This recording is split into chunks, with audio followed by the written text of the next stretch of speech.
to fix camera scan QR code on Samsung Galaxy A53. Let's start the video. First of all, go to app library, scroll down and click on settings app. Now in setting, scroll down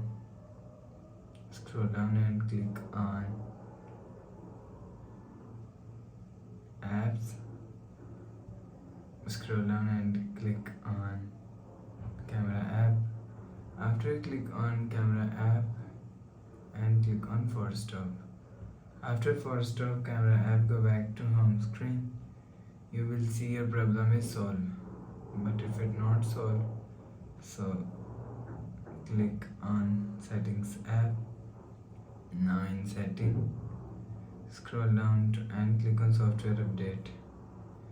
You will check your software update is latest. If it not latest, update your software latest. After update software latest, go back to home screen. You will see your problem is solved. So click on camera app and click on this four dot icon and click on settings icon.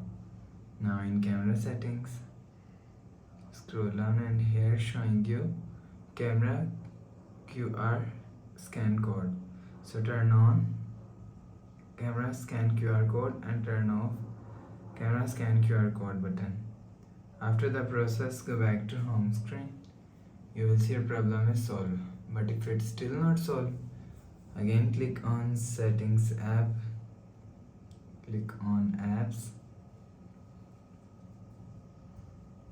scroll down and click on camera app and click on storage. Click on clear cache. After you clear cache camera app, go back to home screen. You will see your problem is solved. So please subscribe for more new latest videos. Thanks for watching.